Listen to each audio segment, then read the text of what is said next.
Bobi Wine wamu ne Joel Ssenyonyi olunaku olwaleero. Joel Ssenyonyi alina ekintu ky'akoze abangi ne batandika okubanga bajjukira Oweekitiibwa Mpuuga nga bageraageranya Joel Ssenyonyi ne bagamba nti osanga Oweekitiibwa Mpuuga singa y'abadde leader of opposition era ng'ali mu position y'emu mb'osanga teyandikoze kyekimu. Bino bibadde mu lujjudde olunaku olwaleero. Njagala nkuzannyira akatambi kano okalabye. Bwe mmala nja kunnyonnyola bw'obanga okalabye totegedde kiki kituufu kibaddewo. And the lesson we learn from Professor Kanyeyamba. What do we need to emulate from God and from Professor Kanyeyamba? And I want to say 3 quick things. The first one is to say to you that our God is a God of justice. And we saw something in that line in the reading we read, the first reading, that our God is a God of justice. God is just. Although there are people who accuse the Bible as a document that promotes oppression and injustice, that is actually not true. There is a lot of truth that the Bible has a lot to say about justice. I was reading one of the books and it said the word justice actually happens to be there 200 times. It may be said differently, but it is emphasized there. God is a God of justice. In Genesis chapter 32 verse 4, listen to what it says. Genesis 32 verse 4. It says, He is the rock. Exactly. Kati njagala tuddeyo ku ka video kano tukatambule eddakiika ku ddakiika nkulage biki ebibaddewo olunaku olwaleero. Bobi Wine atuuka era ayingiddewo ng'ali ne Joel Ssenyonyi ne David Lewis Rubongoya. Ojja kujjukira nti Joel Ssenyonyi ye leader of opposition oba LOP. Era bw'atuuse abamu ku bakulu ababaddewo Alan Ssenyonyi n'asituse kuba ye wano president w'abadde atuuse. Kati Bobi Wine abadde agenda otuula Joel Ssenyonyi n'amugamba atuule mu ntebe ey'omu maaso. Kati abasajja ababaddewo ne bagaana Bobi Wine okujja otuula mu ntebe ey'omu maaso. Kati Joel Ssenyonyi n'asigala ng'atudde ne Bobi Wine ne Rubongoya ku layini y'emu eri emabega. Kati ne bakuba Joel Ssenyonyi akaama nti alina kutuula mu ntebe eno mu maaso. Kyokka entebe eno nga bagiganye Bobi Wine okugituulamu. Awo Alan Ssenyonyi n'ajja n'ababuuza kati abasajja obalengera wali emabega nga beekuba obwama ne badda ne bagamba Joel Ssenyonyi, mukama wange oli leader of opposition olina kutuula mu ntebe eri mu maaso. Joel Ssenyonyi abasajja nga bamukuba akaama n'agaana okusitukawo. Leka tulabe, just stay on the video. Oyo omukulu mulyannyama. Abasajja ne basigala nga boogera eri Joel agaanye okugenda okutuula mu maaso. Kozi Bobi Wine Joel yabadde ayagala Bobi Wine abatuula mu maaso kozi ye president we era amutwala. So abasajja eri ne beekuba empawa ne bamala ne bakomawo nga bagamba Joel Ssenyonyi era Joel Ssenyonyi n'ayogerako ne Bobi Wine awo mukama nti Joel Ssenyonyi aze ne Bobi Wine bwe batuuse babadde bakoze enteekateeka lunaku olwaleero babadde baziika eyaliko omulamuzi mu Supreme Court oba mu kooti enkulu eya Uganda Oweekitiibwa kati omugenzi Professor George Wilson Kanyeyamba. Kati Bobi Wine bw'atuuse ne Joel Ssenyonyi enteekateeka abasajja gye babadde bakoze nga Joel Ssenyonyi alina okutuula mu maaso mu ntebe ey'omu maaso ng'ekifo ekyo bamukimutegekedde kiri special nga leader of opposition oba LOP cause ali mu parliament ey'eggwanga lino ate nga yakulembera oludda oluvuganya government.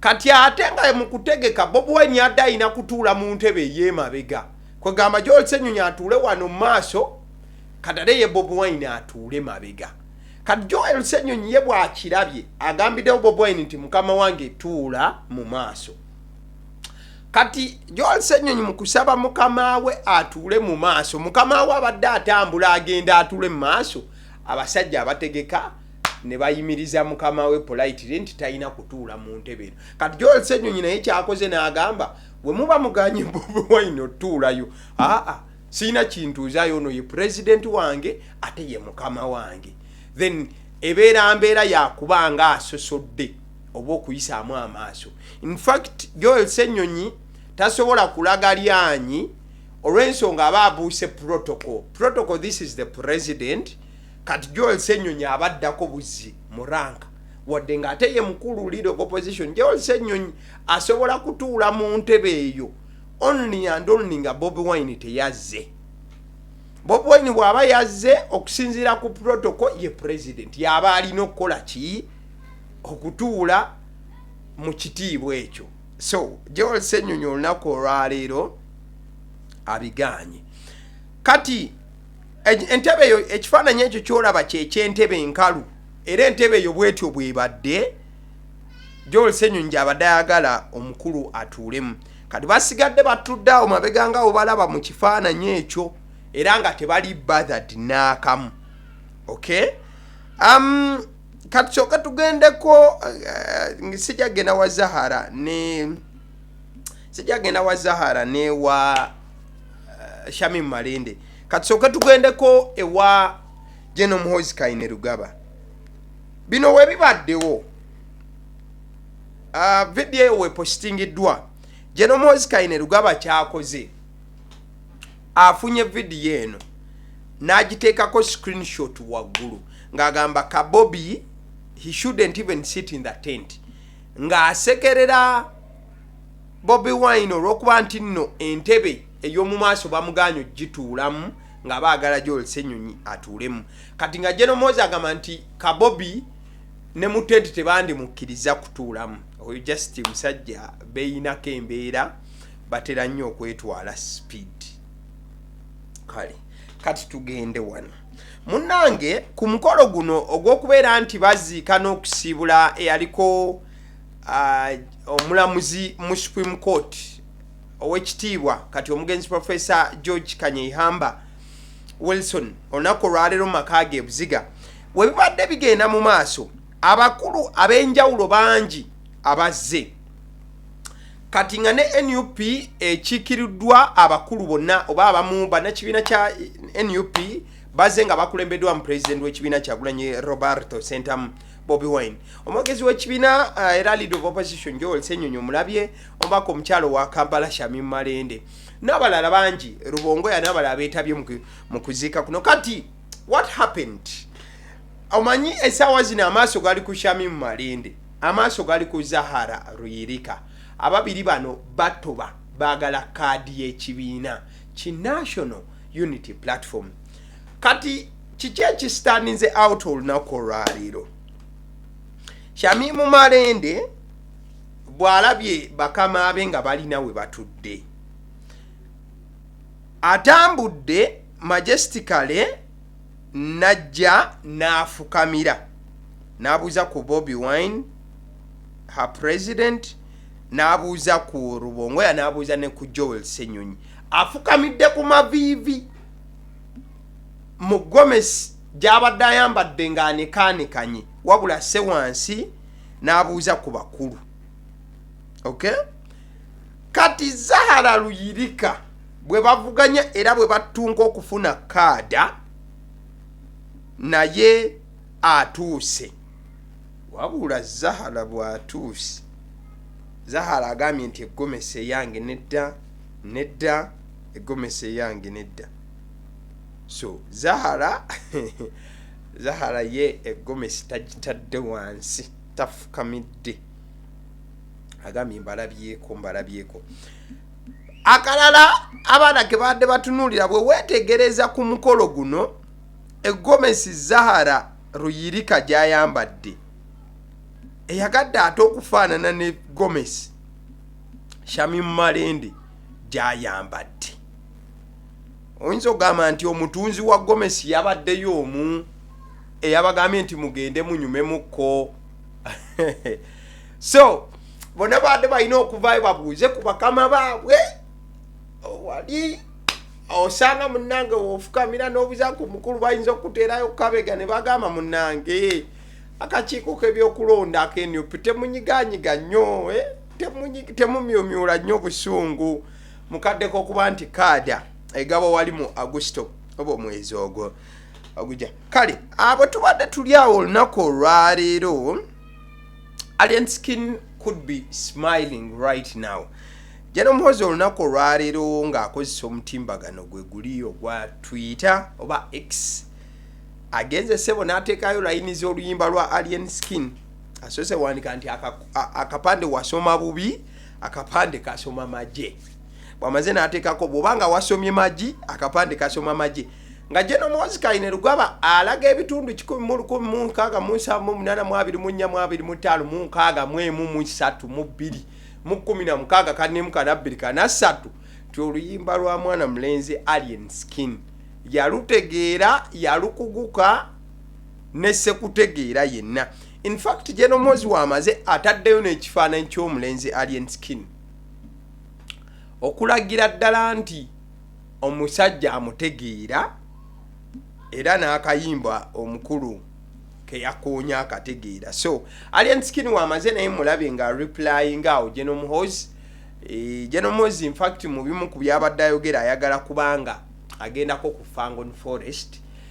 Era Alien Skin amugambye amwaniriza. Jeno Muhoozi agambye awulira ayagala kusisinkanako kulya na lirenzi lino li Alien Skin okuva wali ku Fangon Forest. Kale wotuddayoke wa His Excellency Bobi Wine still olunaku olwaleero nga tannasimbula kugenda wali ku mukolo guno ogw'okusiibula era omukolo ogw'okuziika Professor George William Kanyehamba. So se naafuna ebirabo okuba mu bamu ku bantu abakkiriza mu nkyukakyuka n'okubeera nti baagala atambule olugendo olulungi n'okuba nti eggwanga lino lidda mikono gye n'entebe. Olunyakole lwogeddwa ssebo omukulu kati olulimi ssebo alukuba budinda.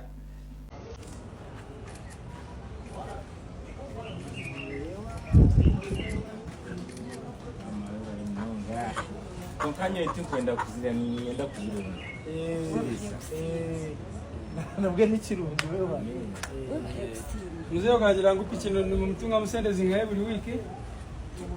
Zema ngo kugira ngo echaro buri wiki tura buri sande n'emitwali eta. N'emitwali eta. Kireba ati okagira ngo mukagulira munsi ali hoka kumugulira hoke mitwaro ai mitwaro miliyoni 2 n'emitwaro ata. Oh, amugulira plot. So every week bareta mitwaro etano from that pichi. Picheria kaza ho bantu bwinji abantu bayino bajibe ko nka twadiremeraho kahati bikaterera mbwe rujya hati bikaterera.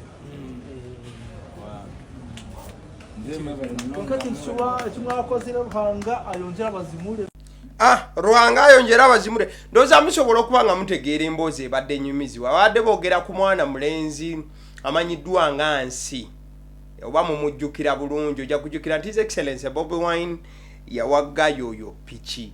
Kati babadde boogera ku nsimbi ezifunibwa mu pichi eyo n'okubeera nti waliwo kensa zagge pichi waliwo abaali baagala okugiryawo. Bye bibadde byogerebwa abatamanyi lulimi olwo. N'endowooza ababitegeera mubadde musobola okubanga mutegeera ekigenda maaso. So badde beebaza His Excellency Bobi Wine n'okumulaga okusiima okw'amaanyi. Alina kusoma omwezi 29 July 2025 gwe mwezi gwe tulimu. Kati olunaku lumu emabega Abitex yapostinze abantu ne balowooza nti byakusaaga.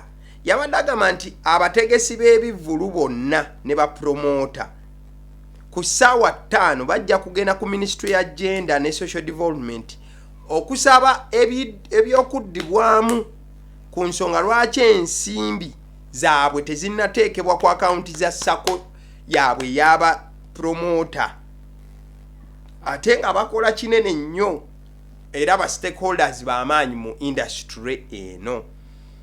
In fact yagambye nti ku 29 bajagenda balaga okwekalakasa kwabwe oba obutali mumativu kati nga 3 era ba promoter bajagenda ku Ministry of Finance Planning and Economic Development okweyanjulayo mu butongole n'okulaga emirimu gye bakola mu industry eno. Eri Permanent Secretary Honorable Ramadan Gobi kati leero bakoze kino ba promoter bayingiddewo ne Abitex. Let's have a look at what exactly happened today.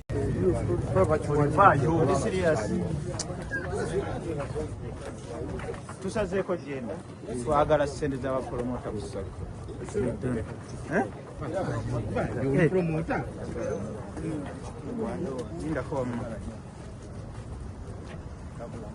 okimanyi luli twali mu bantu omeka luli wenda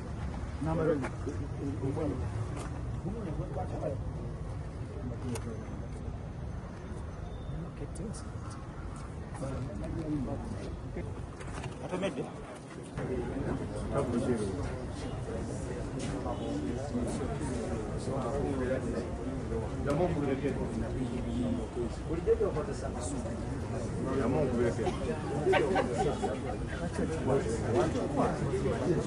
kale olaba ka video ako abantu boolabye ababiri ababadde beekuba obwama aboolabye beekuba obwama omu ye manager wa Chameleon ate omulala ye omukulu Haji Ketti bibi bali boolabye wali.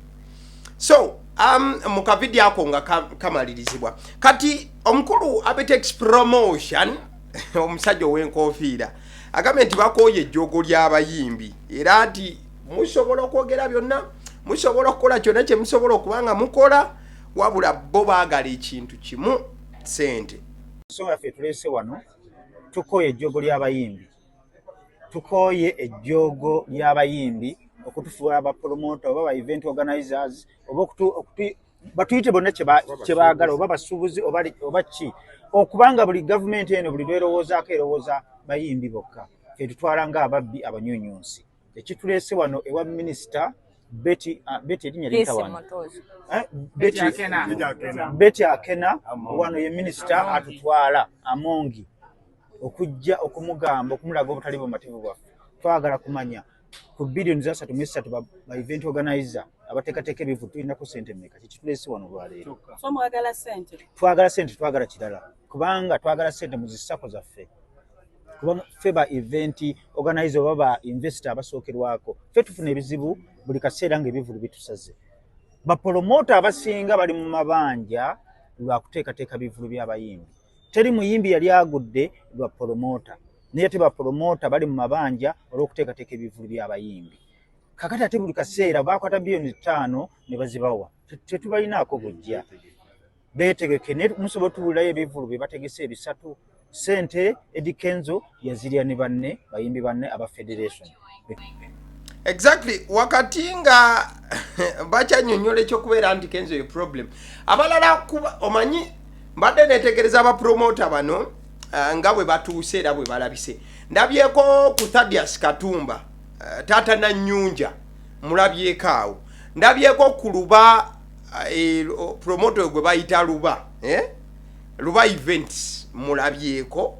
Ndabyeko ku Naalongo Kitone naye abaddewo omukyalo oyo mukwano nnyo gwali enskin. Naalongo ekitegeeza kati ategekera ddala ebivulu kati promoter awedde emirimu. Bano no wakati nga mu byonna bye boogera bekokola mwana mulenzi Edrisa Musuuza muyite Edrisa oba Eddie Kenzo.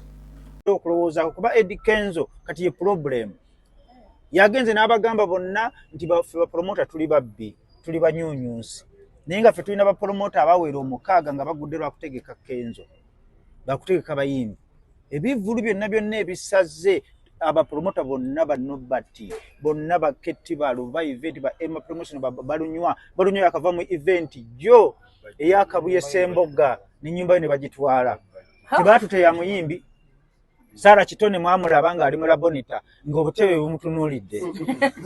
Temuseka. Eyategeka ntaate, promoter yategeka ntaate musuubuzi w'amasimu. Bamuyita Isa 206 zaafa.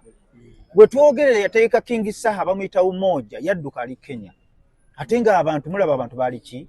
Baali bangi. Naye ebizibu ebisusse obungi bajjo event kirya process professor yategeka Clever je. Ofuna bulungi. Taddaga ngulu yazzeemu okutegeka jjo ng'aliwa ng'ali Busoga. Bino bye twogera saaga tubisaagiramu. N'olyo bajjo yategeka ekitunda naye ne bannange kati bajjo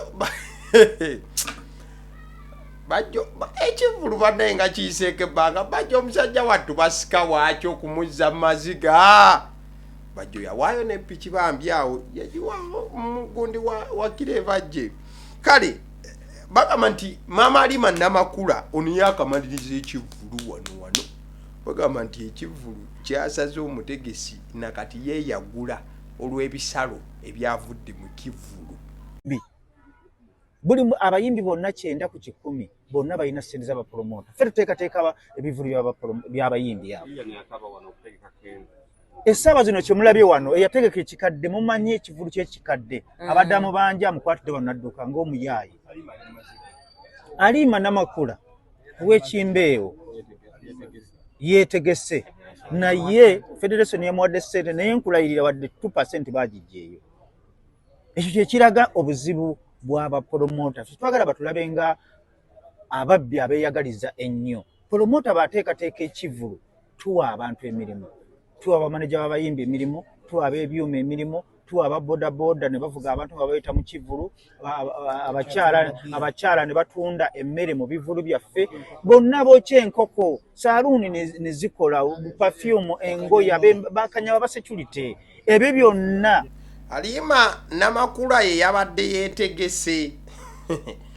Ndero yaddelooza ati Alima just yadde ayina promota. Mbu wakati mu kwetegeka ate emisalo gye yafunye teginnalabwako tewaliya ze bukusooka nadde manyi nti waliwo eyamutegese. Maama Alima nti ekivulu kyamusaze ne Sekusala. Kati mwana mulenzi amanyiddwa nga Sizaman ne muyimbi though tetuli naye mu ggwanga. Ye bw'alabye bino agambye nti promoters you have started your diversions. Mbu bapromota batandise okukola diversion. Sizaman agamba nti bapromota bali mu kukola diversions. Sizaman wa raising the issue eno y'okuba nti bapromota balabika batandise okukola diversions. Waliwo abagambye nti bapromota wakati mu kuba nti nno diversion obanga we kyogerebwako ate bandi banga bali mu kubaako omusimbi gwe bali mu kubala okubanga bakuba. Tinga bwe kyali eri emabega abaaliwo mu lockdown mubijjukira era ensimbi we zajja abamu bakunyuuka nazo bakunyuuka nazo. Kale tuve mu kyo ensimbi okunyuuka nazo. Abalala bali mu kwevuma bivulu, abalala bakola bivulu. Onako olwaleero mwana mulenzi amanyiddwa nga Chosen Blood alabiseeko atuuse Bulange. Ndoza tugambe nti akiise embuga. Mwana mulenzi ono abadde very very smart bambi. Ayambadde alwakuba engatto gy'asuddeko ali ku kkanzu byonna bibadde byebyo byennyini biki byonna.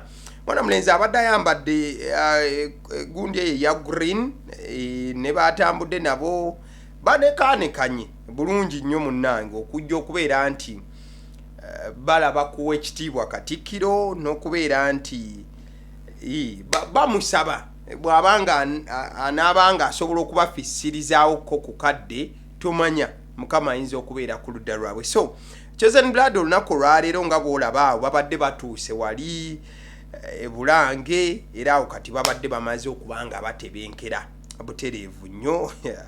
Omanyi naye bw'oba tewamanyira kubanga oyambala amakanzu ago ne coat blue kati buli wotuula obeera weetereza buli wotuula oba weetereza buli wotuula oba weetereza. So wekitiibwa Katikkiro atuuse era mukadde ke kamu n'ayaniriza mwana mulenzi amanyiddwa nga Chosen Blood.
ate kati okimanya bumanyi kiba kiddirira ekitiibwa kya Buganda bwe kiba nti kisimbudde. Owekitiibwa Katikkiro bangi bayinza omulaba ng'omuntu akaddeke konna akamalanga ali ku nsonga za Buganda wano na wali, wabula naye bw'abanga amaliriza emirimu mu lunaku afunayo ko akadde n'awuliriza ku music w'abaana aba wano. Owekitiibwa ayogedde ne ku buyimbo bwa Chosen Blood okumulagira ddala nti hey, amutegeera amuwulira era agoberera ensonga zonna.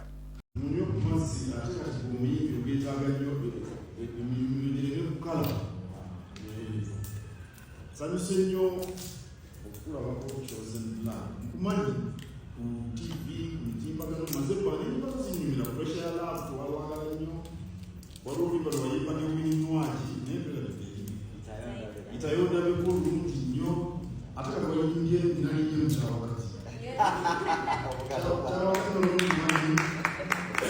saategeredde wabadde bubaka oba kyabadde kiki ne nyimba nnungi.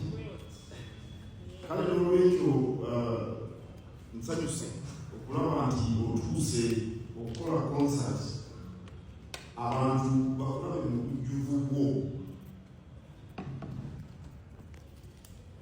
Ebitone y'erimu ku makubo entaloga nti amangu agasobola okuleega ensimbi ennyo mu ggwanga lyaffe, kubanga ekitone kyawukana ku bintu ebirala bingi. Oba omanyi obuyimba era omanyi obuyimba kiki kitone tebabitone kyakutonebwa butonere. Oba omanyi obuyimba obeera omanyi obuyimba. So that is it. Owekitiibwa music amugoberera ze nadde mbagamba bwafunayo akaddeke awuliriza, kubanga n'ennyimba owulira nti azimentioninga by title nagamba nti akayimba bwe kati. So olunaku olwaleero awadde mwana mulenzi Chosen Blood omukisa n'amukkiriza okuba nti amusisinkanako n'okuba nti alwalinga bannayuganda beeyongera okuba nga bateekateeka okujja ku kivulu kya mwana mulenzi Chosen Blood ekigenda okubeera ku Serena Hotel. Ekikulu ekyo kigenda kubanga kijjudde mukwano, so buli kisi nti ennyimba z'omukwano zinyumirwa yitayo. Wabula twogera ku mukwano tuba twogera ka video nga kolaba ku screen eddakiika eno. Bano olwamaze okubanga balangirira kati kyekiseera babadde beekweka naye kati essaawa zino kye beekolako obwekozi Leviction wamu ne Desire Luzinda kati laavu bamaze ogikuba abantu mu maaso.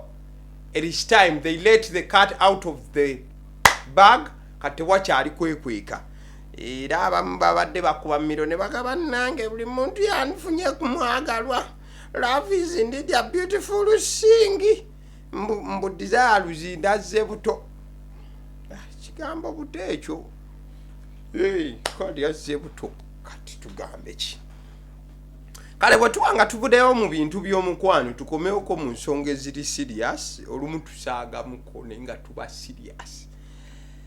Ekibiina ki NRM kyamaze okuba nga kifulumya notice era nga kigiweereza NRM members oba bamemba ba NRM bonna. In fact eno yabadde ebbaluwa eyawandiikiddwa omukulembeze w'eggwanga.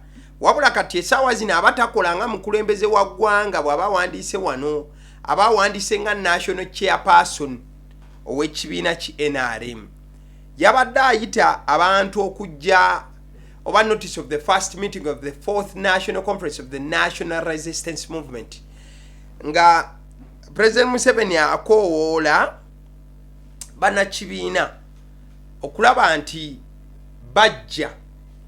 Waliwo meeting egenda obeerawo, wabula meeting eno nkulu nnyo. Meeting eno egenda kubeerawo okuva nga ennaku z'omwezi 27 August paka nga 28 August. Ebiseera bye bimu ebyo ne NUP ejja kubeega abakaadi zaayo eri ababaka abagenda okwesimbawo ku bubaka bwa parliament mu Uganda. kati yo NRM engeri gye kiri nti ebyo byo yabimaliriza mu baluwa ne yawandiikidwa President Museveni ekoowoola abantu banna NRM okubaawo ekololo biki ebiri mu baluwa eno. From 27th August 2025 to 28th August Nakubiri ekololo Independence Ceremonial Grounds. The conference will receive the following for their consideration, which shall also constitute the agenda for the meeting. Number 1, keynote address by the national chairman. The national chairman ajasoka ayogereko eri abantu. Number 2, presentation of the Right Honorable Secretary General's report. Bajja kufuna reporter ya Ssaabawandiisi w'ekibiina. Presentation of names of recommended persons from the National Executive Council who are standing for election to the following position in the Central Executive Committee, namely National Chairperson, First National Vice Chairperson, Second National Vice Chairperson, female, 6 Vice Chairpersons representing the regions of Uganda, East, Central, Northwest, Kampala and Karamoja. Kati ku lunaku olwo bagenda kuwaayo amannya g'abantu abaagala okwesimbawo ku bifo ebyo byemmenye.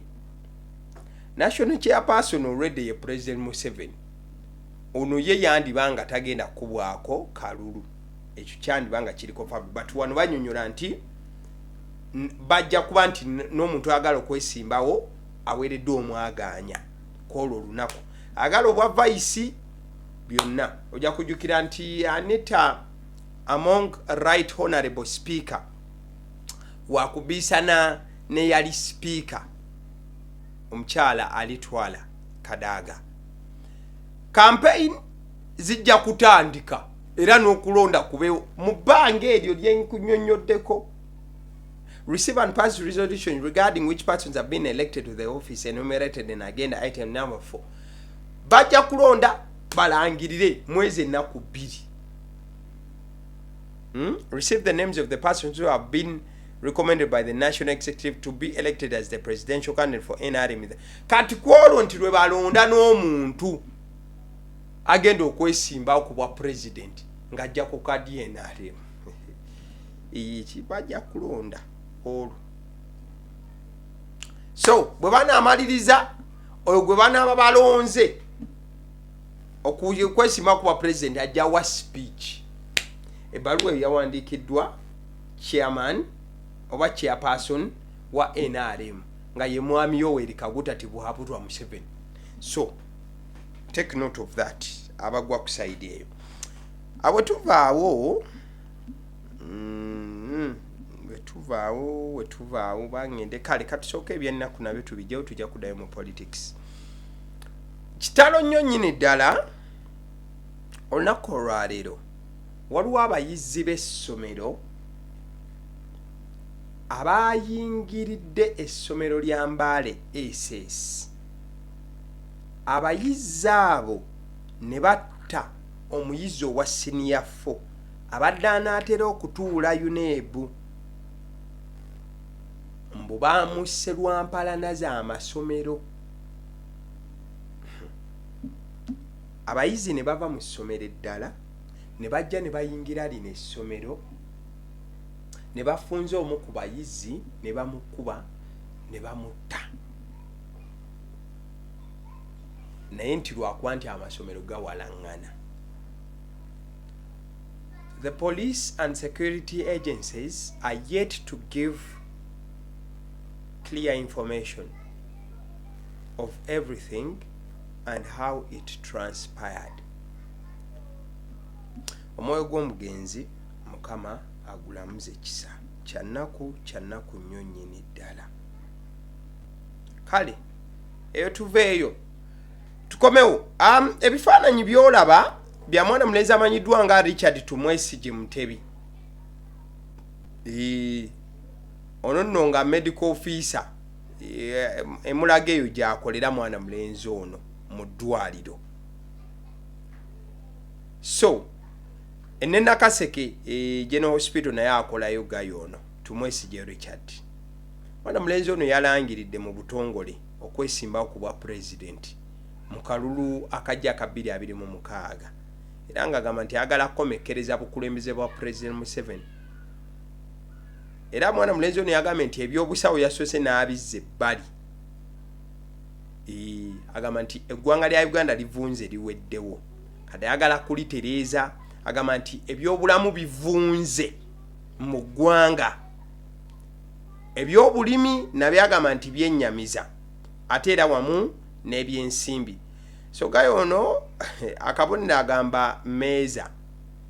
Ekitegeeza nti yayagala kutuula ku meeza ng'akulembera bannayuganda. Bangi abali mu kwebuuza nti owekitiibwa Speaker w'eggwanga lino AAA Anita Anet Amongo, Honorable Right Honorable Speaker, tiani agenda omwesimbako ng'ava mu NUP. Sofa waliyo mwana muwala oba omukyala eyavuddeyo bamuyita Alupo Masemarion.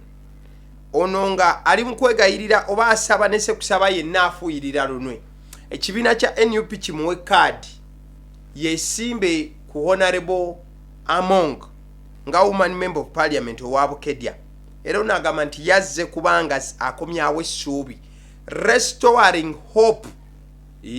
Yagamba nti yazze kuzzaawo essuubi mu Bukedya, essuubi lyalaba nga libadde lyaggwa mu bantu beeyo. Speaker babadde akulembera ekisanja ekiwedde. Yagamba nti ensonga emulese yakubeera nga akomyawo essuubi omukyalo ono. Wabula okujjukizaamu mu kamyufu ka NRM, Speaker yayitawo nga tali nga takoze ekitavuganyiziddwa unopposed. So omukyalo ono agamba nti ebyo temubiŋŋamba, nze nzigira ku maanyi g'abantu ambuleera. Speaker nja munokula, nja musiguukululayo musaaga na busaazi. Kale nga tetunagenda kutandika kutuuka ku nfundikira ya show y'olunaku olwaleero, kansooke ntumireko ko abantu ab'enjawulo ababeera ku YouTube channel eyagaliwo. Nga sinagenda mu kutumira, njaga okutegeeza ku Alson Painters UG, bano basiizi ba langi. Alson Painters UG bagamba nti olina ekizimbe kyo oba ebizimbe byo endabika yaabyo si nnungi, bikadde, birabika bubi, bagamba nti basobola okuba nga bakuyambako okubeera nga babikusiigira langi. Biyinza okuba biriko langi omukadde bajja ne batereeza ebyo ne babijjako ne bakusiigira langi, oba oyinza oba obadde tosiigangako langi, nabyo babikolera ddala ddala ku 0705 19 36. Alson Painters UG basiizi balangi. Kale mwana mulenzi amanyiddwa nga Kiwanuka Robert nkutumiddeko nnyo webale kuba nti olaba agaliwo, webale n'okuba nti osiima empeereza yaffe. Mwe musinze okuba nga mutwongera amaanyi n'okwongera okuba nti tukola videos n'okuba nti tubaweereza. Kiwanuka Robert, thank you so much for watching agaliwo. Webale kubeerako n'okuba nti olaba videos zonna ezikusogoleddwa obulungi abakugu okuva ku Sema channel channel lutambula mawanga agaliwo. Thank you so much brother. Kale nkutumiddeko nabagamba nti okomentinga ku video zonna ezibeera ku YouTube channel ezagaliwo eyagaliwo, era bwe ntunamu awo nempita mu kuzimu ku video nondayo random video nentumira ku bantu abagiriko. So gwe buli video yagaliwo ejja commentinga, likinga, sharinga. Kale awo nga tuvuddewo akafaananyi ako kaze katambula ennaku zino nga koogera ku musajja, obulamu omusajja bw'atambuliramu. Balaga omusajja atudde katebe, eri waggulu waliyo omusajja omulala ali mu kadirisa alabika okuba nga yerandiroodi woono amugamba nti I need your rent, netaaga rent wo. Kati waliwo abaana abawerera ddala batudde ne taata wamu ne maama. Omwana omuwala omukulu wali agamba nti dad, they have chased me for school fees. Nti taata bangobye baagala fees. Waliwo wali akakaaba akalala kalabika enjala ekasiiyiika. Then waliwo wano afukamidde agamba dad, my shoe is torn.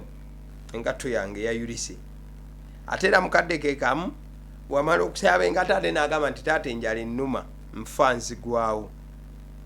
Kati wali ebbali maama abuuza nti what are we going to eat, tugenda kulya ki? Naye mukambwe nnyo atunuulidde taata. Eno wali akala kagamba nti taata nze neetaaga kitabo kipya.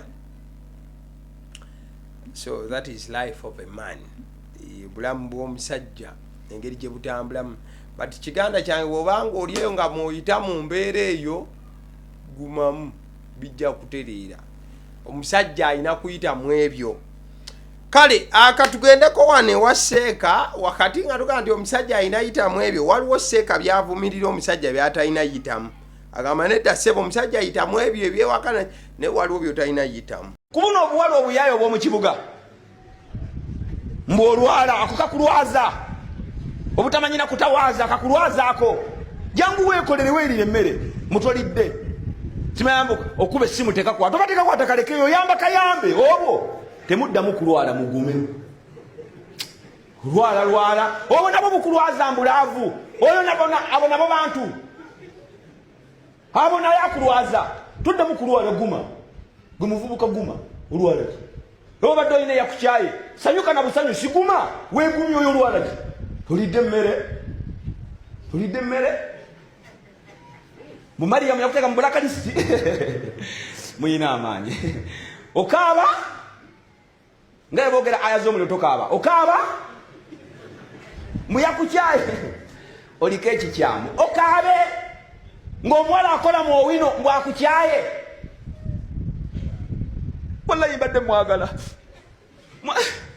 oyo akola mu owino oyo tomuliiko wekka. Kati Seeka kyategeeza omuwala akola mu owino ye wakukyala tolina kaaba. Akwa Seeka abawala bano simanyi, naye abawala bano Seeka abatya nnyo. Gwokalaba kagamba kalina emyaka 24 naye bukadde. Katandika okulaba abasajja nga ka myaka 9 bukulu, bukazi bukaddiye. Kasita otandika okwogereza omuwala n'atandika angulira essimu odduka misinde bukadde bannamukadde bukaddiye. Alage Seeka Seeka teri yamusabye essimu, teri agambye Seeka kugula just Seeka alina experience. Seeka ensa zaagiraba alina bangi bawulidde nga babasaba bagulira amasimu, kati atuwadde okulabula agambye nti akawala kakusaba essimu dduka. Kale musipotsi olunaku olwaleero kano kanjawulo naye nga katuufu. Okusinziira ku research eyakoleddwa mu Uganda, sina research, okusinziira ku bitabo ebituufu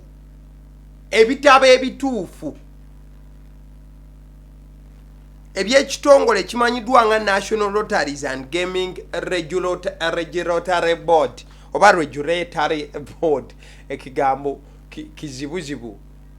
Okusinziira ku National Lotteries and Gaming Regulatory Board bagamba nti bwe weetegereza abasibi b'akapapula mu Uganda, abasibi b'akapapula mu